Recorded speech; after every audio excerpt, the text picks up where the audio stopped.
Hello friends, जैसा कि मैं आपको बताया था कि आदित्य L1 मिशन मैंने पिछले वीडियो में चर्चा किया है और मैंने ये भी कहा था कि हम आदित्य यानी कि सूर्य के बारे में हम अलग से वीडियो बनाएंगे और उसका बेसिक इन्फॉर्मेशन जानने का प्रयास करेंगे। ये बहुत कॉमन चीज़ है जो एक कॉमन नागरिक को भी जानने की ज़रूरत है और जो एग्ज़ाम देने वाले छात्र एवं छात्राएं हैं या कैंडिडेट हैं उन्हें जानना अति आवश्यक है। इसमें देखिए सूर्य के बारे में हम मुख्य तथ्य क्या है। देखिए हमारा सोलर सिस्टम में ये सन है, यही कोरोना है। देखिए इसी को कोरोना कहते हैं। देखिए बुध है, इसके बाद शुक्र है, पृथ्वी है, मंगल है, बृहस्पति है, शनि है, अरुण है और वरुण है। यही हमारा क्रोनोलॉजी है। अब आगे हम लोग देखते हैं। देखिए सूर्य का पूरा स्ट्रक्चर यहाँ पे हमने दे रखा है। जैसे देखिए सूर्य का ये क्या है, कोर है ना। आंतरिक संरचना में ये कोर है, केंद्रक है। इसके बाद ये क्या है, इसके ऊपर देखिए यहाँ ये कोर है। ये वाला जो सेगमेंट है ये इसको विकिरण क्षेत्र बोलते हैं, विकिरण क्षेत्र। इसके बाद इसका जो येलो टाइप का एरिया देख रहे हैं इसको संवहन क्षेत्र कहते हैं, है ना, कन्वेक्शन जोन बोला जाता है। इसके बाद आप देखिए ये वाला जो सेगमेंट है सतह के नीचे प्रवाह है ना। इसके बाद ये वाला जो सेगमेंट आप देख रहे हो, ये वाला सेगमेंट, ये सेगमेंट आपका फोटोस्फीयर इसी को बोलते हैं। ठीक है, जो सन स्पॉट है या सोलर कलंक है ना, यही कलंक है सोलर। इसका हम अलग से इमेज बताएंगे और इसके बारे में समझाएंगे। जो मैंने कहा था कि सौर ज्वाला की चर्चा हमने जो की थी आदित्य L1 मिशन में, देखिए यही सौर ज्वाला है। ये जो सेगमेंट आप देख रहे हैं यही ज्वाला है, सौर ज्वाला। इसके बाद क्रोमोस्फेयर है, ये इसके अंदर का जो संरचना है ये क्रोमोस्फेयर है, क्रोमोस्फेयर देखिए यहाँ। इसके बाद जो प्रभामंडल है कोरोना, ये देखिए इसके बाद क्रोमोस्फेयर के बाद या प्रभामंडल वीवर है और इसी इलाके को आपको कहा जाता है प्रभामंडल यानी कोरोना, जिसके स्टडी यही कोरोना है। ये जो इलाका है ये कोरोना का है और इसी का स्टडी हमारे वैज्ञानिक ने जो भेजा है आदित्य L1 वो करेगा। इसकी बाहरी इलाके का, सूर्य का जो बाहरी इलाका होता है उसको कोरोना कहते हैं, ये इलाका। ठीक है, चलिए अब देखिए सूर्य के नामकरण के संबंध में बहुत सारे बातें निकल के आती है। यूनानियों ने सूर्य को हेलियोस कहा था, क्लियर।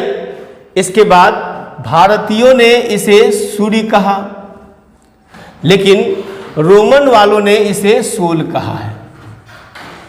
इसको ध्यान रखिएगा, रोमन वालों ने इसे सोल कहा है। सौर मंडल के कुल द्रव्यमान, जैसा कि मैंने बताया था 99% के आसपास, तो ये कुल द्रव्यमान 99.8% है। ये सब एग्जाम के पर्सपेक्टिव से बहुत जरूरी है। इसके अलावा भी जो एक कॉमन व्यक्ति है उसे जानकारी होना चाहिए। आप जिस पृथ्वी पे रहते हैं और जो पृथ्वी हमें जीवन संवारने का मौका देती है विभिन्न तरीके से, उस पृथ्वी पर जीव है तो रोशनी, सूर्य की रोशनी का आधार है। वो सूर्य की रोशनी उसका आधार है जीवन का। तो उसके बारे में जो भी हमारे इर्द गिर्द घटनाएं हो रही है ये बहुत कॉमन चीज़ है। इसको जानकारी रखनी चाहिए, हमें लगता है सभी व्यक्ति को। आप अगर 6 to 10th का NCERT पढ़िएगा तो बहुत सारी चीज़ें आपको ज्योग्राफी की पुस्तक में नज़र आ जाएगा। सवाल है कि बिहार में पढ़ता कौन है। ऐसे ही अभी तो 50 नंबर के लिए 100 गो ऑप्शन दिया जाता है, एक अलग राम कहानी है। क्वालिटी ऑफ एजुकेशन तो गिर गया हुआ है बिहार में। अभी हाल फिलहाल में जो बिहार सरकार ने स्टेप उठाया है वो बहुत बेहतरीन है। मुझे लगता है कि ये बहुत पहले उठाना चाहिए, लेकिन जो भी हो देर आए दुरुस्त आए। ठीक है, अब चलिए सूर्य का द्रव्यमान कितना है। सूर्य का द्रव्यमान में लगभग 70% हाइड्रोजन, 28% हीलियम, बाकी के जितने भी हैं सब 2% से कम है। ठीक है। इसके बाद सूर्य अपने मूल में हाइड्रोजन को हीलियम में परिवर्तित करता है भैया। हाइड्रोजन को हीलियम में जो परिवर्तन करता है, इसी परिवर्तित स्वरूप का आधार होता है सूर्य की रोशनी। इसी का तो पता लगाना है। वैज्ञानिक पागल बने बैठे हैं कि भाई क्या है जो इतना एनर्जी दे रहा है।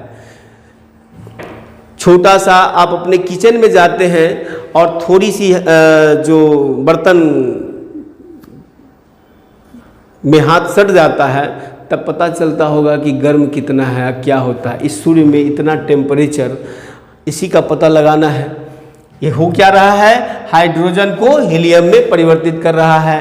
ठीक है। इसका मूल रूप में भूमध्य रेखा के सतह पर यह 24.4 दिन में एक बार घूमती है। ये एग्जाम के प्रस्पेक्ट, जो भी बच्चा बीपीएससी का तैयारी कर रहा है, या जो भी बच्चा बिहार दरोगा की तैयारी कर रहा है, या यूपीएससी का तैयारी कर रहा है, या जनरल कंपटीशन में किसी भी चीज का एग्जाम तैयारी कर रहा है, वो ध्यान रखना, सूर्य का जो गति है ना, घूमने की प्रक्रिया है, वो पृथ्वी के विभिन्न जगहों पे अलग अलग है। इसको ध्यान रखिए। क्या है, भूमध्य रेखा पर यानी इक्वेटर रेखा पर 0 डिग्री पर ये 24 दिनों में एक बार घूमती है। गौर कीजिएगा। इसके बाद ध्रुवों के पास यह 36 दिन के बराबर होती है ना, यही घूर्णन। सौर का कोर क्या है, एक ठोस पिंड है। जो मैंने कोर इससे पहले वाले वीडियो में दिखाया था आपको, वो क्या है, जैसे मैं अभी आपको बता रहा हूं। ये जो कोर है, ये जो केंद्रक है, कोर है, ये क्या है, ये ठोस है भैया, ठोस। ध्यान रखिएगा। अभी तक के जानकारी के हिसाब से, अब आगे एक्सकेवेशन होगा, खोज होगी, जानकारी प्राप्त की जाएगी, बदलेगा, लेकिन अभी तक क्या है, ठोस है। इसके बारे में अब देखिए, सूर्य के केंद्र पर स्थितियां चरम पर है। केंद्र में स्थिति चरम, स्वाभाविक बात है, ठोस अवस्था में है। तापमान कितना है, देखिए सूर्य तापमान 15.6 मिलियन केल्विन है। इसको ध्यान रखने की जरूरत है। इसके बाद दबाव कितना है, 250 बिलियन वायुमंडल। कोर के केंद्र में सूर्य का घनत्व पानी के घनत्व से 150 गुना ज्यादा है। सूर्य के कोर के केंद्र में, मतलब कोर में जो है उसका द्रव्यमान कितना है, घनत्व कितना है, पानी के घनत्व के 150 गुना। याद रखना, एग्जाम के लिए रटना पड़ेगा। कितना है, 150 गुना है। 150 गुना है क्या, सूर्य के केंद्र में जो घनत्व है वो पानी के घनत्व से 150 गुना है। इस बात को बिल्कुल याद रखिएगा। आने वाला एग्जाम का जो भी कैंडिडेट होगा, बिना पढ़े कुछ नहीं होगा। भूखे भजन न होई गोपाला, लैला अपनी कंठी माला। बिना मेहनत के कुछ नहीं होगा। जैसे बिना खाए हुए कुछ जीवन नहीं चलेगा, उसी प्रकार से बिना पढ़े हुए कुछ नहीं होगा, पढ़ना पड़ेगा। और कहा जाता है कि there is no substitute without knowledge, because knowledge is the source of energy. ज्ञान के बिना दुनिया में कुछ नहीं है, क्योंकि ज्ञान ही एनर्जी का मुख्य स्रोत है। ऐसा हम मानते हैं, अब मानना पड़ेगा आपको। ये बात समझ लीजिए, विकल्प दूसरा कोई नहीं है भैया। देखिए, अब कहा जाता है कि सूर्य अभी से, एक बच्चा मेरा पूछा कि सर सूर्य कितना पुराना है और कितना अभी उसका लाइफ है, इसके बारे में। तो हमने उसको कहा कि देखो, अभी तो हम बता ही रहे हैं, बाकी तो मेरा वीडियो वगैरह रिलीज होगा, देख लेना उसको। दूसरी बात कि इसके संदर्भ में बड़ी क्यूरियोसिटी होती है आदमी के अंदर कि सूर्य कितना पुराना है और कितना देर चलेगा, कब हमारा पृथ्वी बर्बाद होगा। मतलब बर्बादी की तरफ जो है पूरा एकदम ध्यान है लोगों का। आदमी खुद चाहता रहता। कई गो बच्चा पूछा हमसे, एक कॉमन व्यक्ति भी बात करता है कि ये सोलर सिस्टम है, पृथ्वी का आयु कितना है, सूर्य का आयु कितना है, सूर्य अगर रोशनी नहीं देगी तो क्या होगा। सही बात है, सूर्य अगर रोशनी नहीं देगी तो पृथ्वी पे मानव का अस्तित्व, जीव का अस्तित्व कहाँ रहेगा, खत्म हो जाएगा। ये क्यूरियोसिटी ही तो साइंस है। साइंस क्या है, आपके अंदर में किसी चीज को जानने की जिज्ञासा ही साइंस है ना। और जब उसको पुट कर देते हैं आप उसको, तब वो प्रमाणित हो जाता है। तो वही चीज है। देखिए, सूर्य लगभग 4.5 अरब वर्ष पुराना है और ऐसा माना जाता है कि जब से इसका जन्म हुआ है यानी सोलर सिस्टम निर्माण हुआ है तब से मूल में वो मौजूदा लगभग आधे हाइड्रोजन का उपयोग कर चुका है, आधा हाइड्रोजन उसका खत्म हो चुका है। और ऐसा माना जाता है कि अगले 5 वर्षों तक ये शांतिपूर्वक 5 अरब वर्षों तक शांतिपूर्वक अपना रोशनी देता रहेगा। अब सोचिए कि 5 अरब वर्ष बाद क्या होगा, कौन जानता है। क्यों डरे, जीवन में क्या होगा, कुछ नहीं होगा तो तजुर्बा होगा, हैं? तो जिंदगी में क्यों लड़ते हो, अभी की बात सोचो। 5 अरब वर्ष बाद क्या होगा कौन जानता है, देखा जाएगा जो होगा। सूर्य की सतह जिसे प्रभामंडल कहा जाता है ना, इसका तापमान 5800 केल्विन है, ठीक है। सन स्पॉट जो होता है वो सूर्य के अन्य हिस्सों के अलावा कुछ ठंडा क्षेत्र है जिसका तापमान केवल 3800 केल्विन होता है, ठीक है। सन स्पॉट बहुत बड़ा भी हो सकता है, जैसे व्यास में 50,000 किलोमीटर तक का सन स्पॉट हो सकता है। सन स्पॉट का मतलब काला धब्बा, जैसा कि मैंने बताया था आपको। देखिए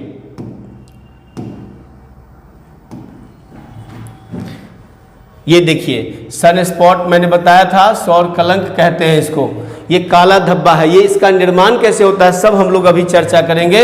थोड़ा सा पेशेंस बना के आप लोग बैठे रहिए, घबराइएगा नहीं, एक एक इन्फॉर्मेशन आपको मिल जाएगा एग्जाम के पर्सपेक्टिव से, कहीं घूमने की जरूरत नहीं पड़ेगी आपको। सोलर सिस्टम से संबंधित जो भी प्रश्न पूछेगा सन से संबंधित, आप एक एक प्रश्नों का उत्तर हमारे इस वीडियो में देख सकते हैं, कहीं जाने की कोई जरूरत नहीं पड़ेगी।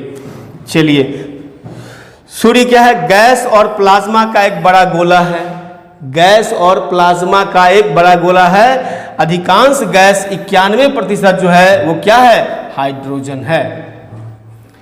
सूर्य जो है ऐसा अनुमान लगाता है वैज्ञानिक कि गैस और प्लाज्मा का एक बड़ा सा गोला है जिसमें 91% हाइड्रोजन गैस भरा हुआ है, ठीक। इसके बाद सूर्य का सबसे गर्म हिस्सा कोर है, कोर जो भी बताए थे केंद्र भाग, जिसका तापमान कितना है देख लीजिए आप, कहाँ गया,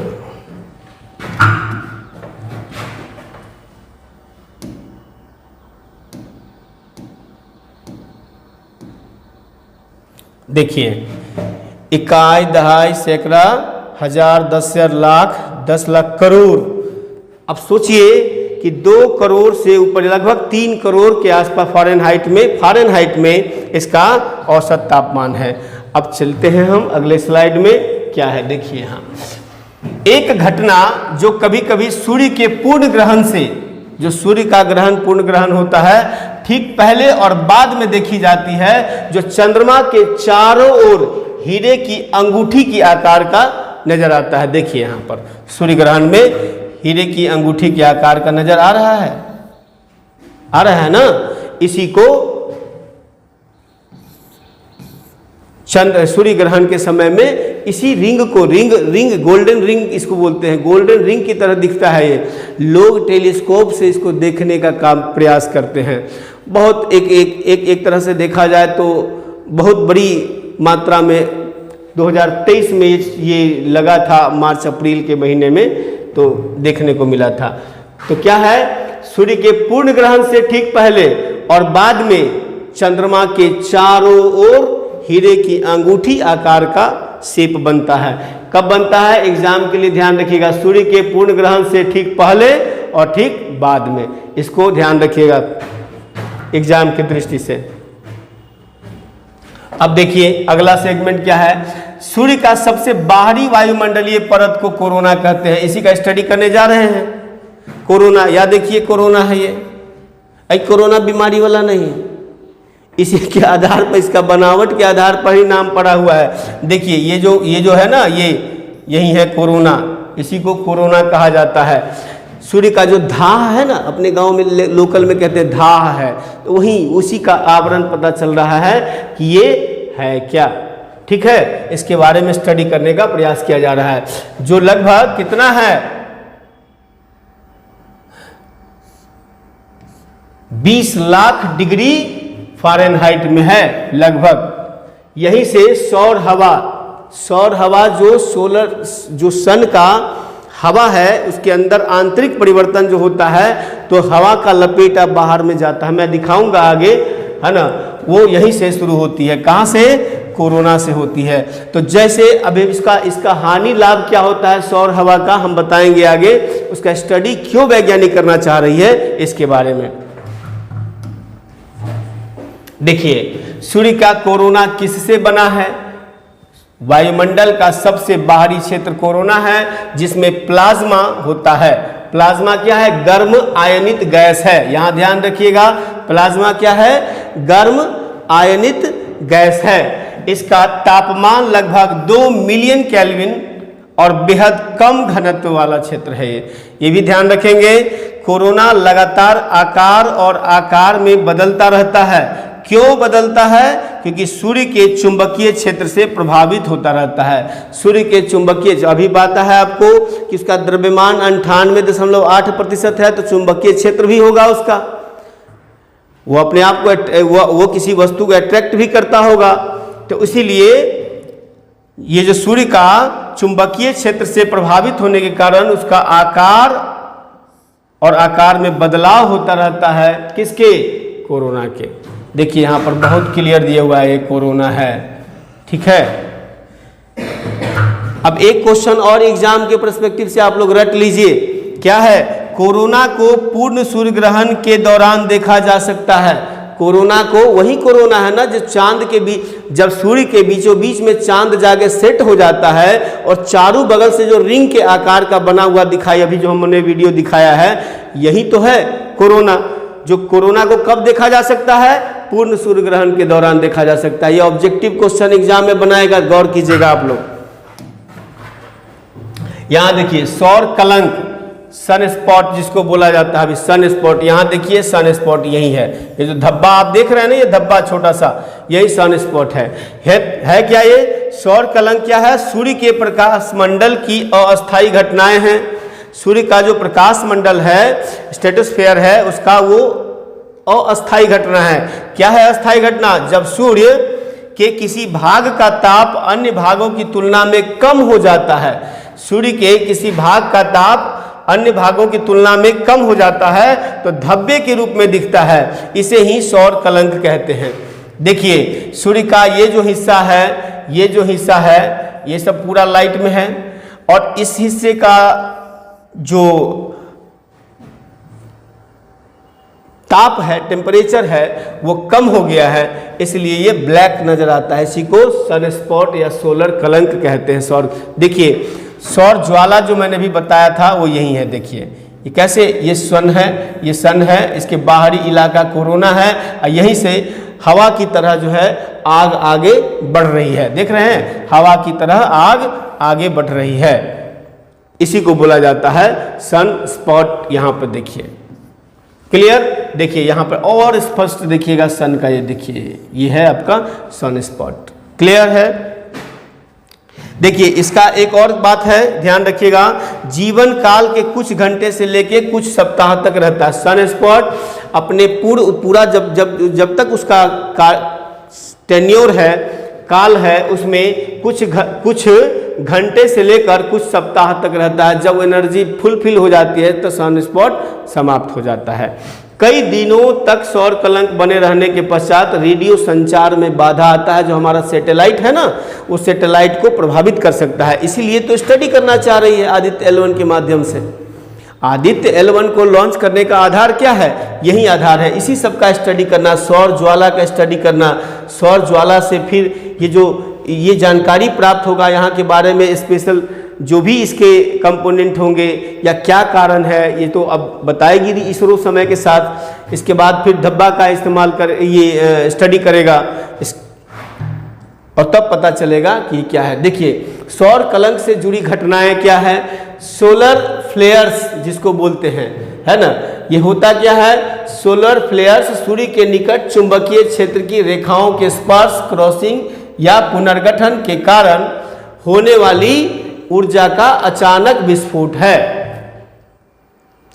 सूर्य के निकट चुंबकीय क्षेत्र जो है उसकी रेखाओं के सटे हुए स्पर्श, है ना, या क्रॉसिंग या पुनर्गठन के कारण होने वाली ऊर्जा का अचानक विस्फोट है। अचानक जब विस्फोट होता है तो सौर फ्लेयर उत्पन्न होता है, यानी कि सौर कलंक उत्पन्न होता है। सौर फ्लेयर्स के विस्फोट से उत्पन्न ऊर्जा वर्ष 1945 में हिरोशिमा पर जो बम गिराया गया था, जिसको लिटिल बॉय नाम दिया गया था, उस परमाणु बम के एनर्जी के बराबर होता है। अब सोचिए कि कितना बड़ा हादसा होता है। कोरोनल मास इंजेक्शन क्या होता है? मैंने पहले ही बताया है आदित्य L1 वाले सेगमेंट में कि हम लोग जब सन के बारे में स्टडी करेंगे तो एक एक पॉइंट को जानने का प्रयास करेंगे कि कोरोनल मास इंजेक्शन होता क्या है। कोरोनल मास इंजेक्शन को CME कहते हैं। सूर्य के कोरोना से प्लाज्मा एवं चुंबकीय क्षेत्र का विस्फोट है ना, जिसमें अरबों टन कोरोनल सामग्री उत्सर्जित होता है तथा इससे पिंडों के चुंबकीय क्षेत्र में परिवर्तन हो सकता है। क्या है सोलर मास इंजेक्शन? सूर्य के कोरोना से प्लाज्मा एवं चुंबकीय क्षेत्र का विस्फोट है ना, और इस विस्फोट से अरबों टन कोरोनल सामग्री है ना वो उत्सर्जित होता है, वायुमंडल में जाता है, जिससे पिंडों के चुंबकीय क्षेत्र में परिवर्तन हो सकता है। जो पिंड है, पिंड मतलब सूर्य है, उसका जो एट्रैक्शन इलाका है यानी चुंबकीय क्षेत्र है, उसमें परिवर्तन होने की संभावना हो सकता है। इसलिए इसका स्टडी करना भी आदित्य L1 का मिशन रहा है। इसके बाद चलते हैं, देखिए सौर ज्वाला, अभी जो बताएं सौर फ्लेयर्स जो होता है, सौर ज्वाला क्या है इसके बारे में हम लोग पहले जानने का प्रयास कीजिए, थोड़ा सा जानिए इसको। देखिए ये जो सूर्य है ना, ये जो देख रहे हैं आप, ये इसका मेन सेंटर है, ठीक है। ये जो है इसी को सौर ज्वाला है, यही सौर ज्वाला है। ये आग का लपेटा है जो आगे दिख रहा है ना धाहा की तरह, वही है सौर ज्वाला। कभी कभी सूर्य के प्रकाश मंडल से परमाणुओं का तूफान इतनी तेजी से निकलता है कि सूर्य की आकर्षण शक्ति को पार कर अंतरिक्ष में चला जाता है। इसे ही सौर ज्वाला कहते हैं। जब इसके अंदर से अंदर की शक्ति जब ओवर फ्लो करती है, यानी कि तूफान की तरह जब बाहर निकलती है, तो कभी कभी ये क्या करता है, सूर्य की जो आकर्षण शक्ति, सूर्य के पास अपना आकर्षण शक्ति है, इसके अंदर में जो भी घटनाएं होती है सबको समेट के रखती है, अपने एक इलाके में इसको बांध के रखती है। देख रहे हो, ये बांध के रखती है। लेकिन जब इस अपने इलाके को क्रॉस कर जाता है ना, और वो वायुमंडल में पहुंच जाता है, यानी अपने इलाके, अपने ऑर्बिट सेक्टर से बाहर चला जाता है, तब इसको हम सौर ज्वाला कहते हैं। और जब यह पृथ्वी के वायुमंडल में प्रवेश करता है, देखिए पृथ्वी के वायुमंडल में ये प्रवेश किया है ना, पृथ्वी के वायुमंडल में प्रवेश जब करता है, तब हवा के कणों से टकराकर रंगीन प्रकाश निकलती है, अरोरा लाइट जिसको बोलते हैं, अरोरा लाइट। इसको उत्तरी ध्रुव पर अरोरा बोरियलिस कहते हैं। ये क्वेश्चन ध्यान रखिएगा एग्जाम के पर्सपेक्टिव से, उत्तरी ध्रुव पर अरोरा बोरियलिस कहते हैं, और इसको दक्षिणी ध्रुव पर अरोरा ऑस्ट्रेलिस कहते हैं, ऑस्ट्रालिस कहते हैं, ठीक है। और सौर ज्वाला जहां से निकलती है वहां काला धब्बा दिखाई देता है, इसी को सौर कलंक, सन स्पॉट कहते हैं। सोलर का जो ज्वाला है, ये ज्वाला जहां से निकलती है आगे, वहां पर उसकी एनर्जी तो वायुमंडल में चली गई, तो बाकी जो स्थान बचा, क्या बचा, वो ब्लैक हो गया। इसी को सन स्पॉट कहते हैं या सोलर कलंक कहते हैं, ठीक है। चलिए हम आगे देखते हैं इसके बारे में बारी बारी से। देखिए अरोरा की घटना है, यहाँ देख रहे हैं, ये सोलर विंड, सौर जो ज्वाला है वो गया, और ये उत्तरी ध्रुव है, इसी को अरोरा बोरियलिस कहते हैं। यहाँ पर जो लाइट देखिए, ये लाइट देखिए आप, कितना सुंदर लाइट, ये आपको नजर नहीं आएगा, ये आएगा दक्षिणी ध्रुव पे या उत्तरी ध्रुव पे नजर आएगा।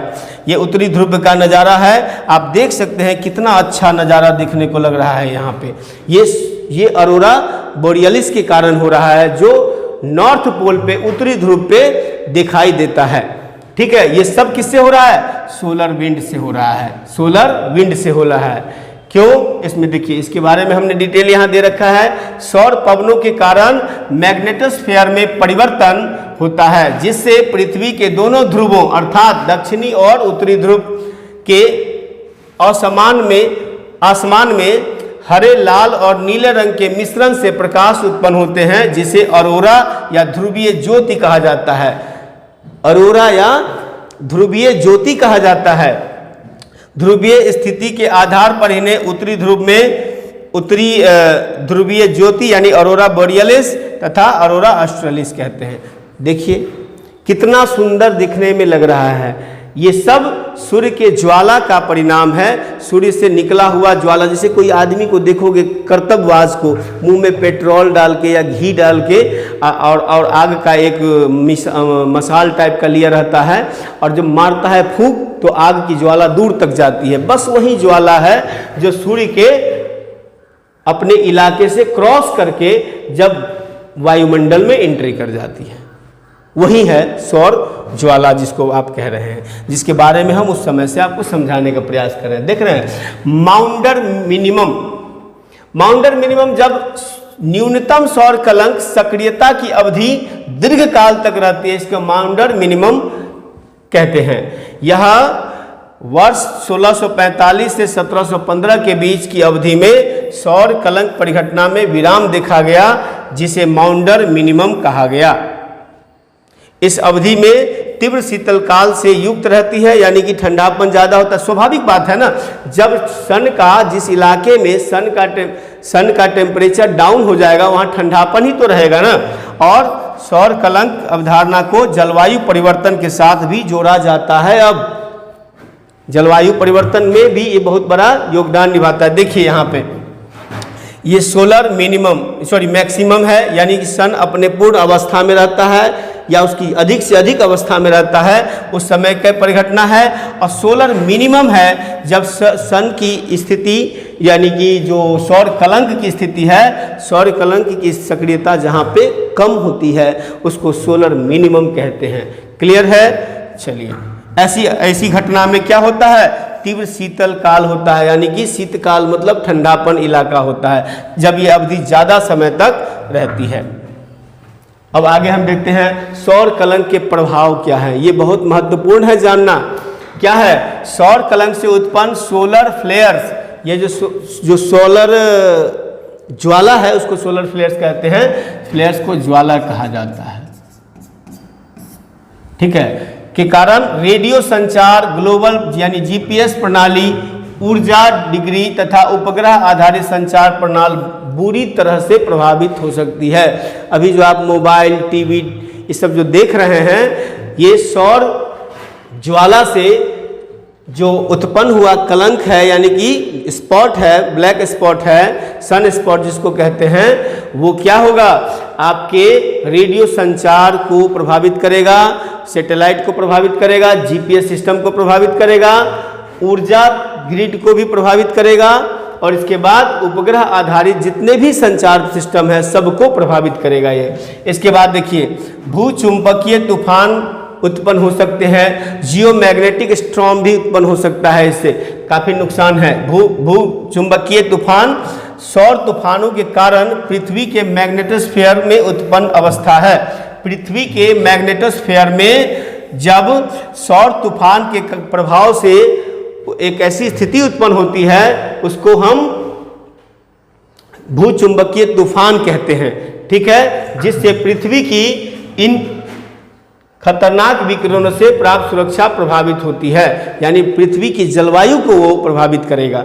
इसके बाद माउंडर मिनिमम अर्थात न्यूनतम सौर कलंक सक्रियता के समय धरातलीय सतह तथा उसके वायुमंडल का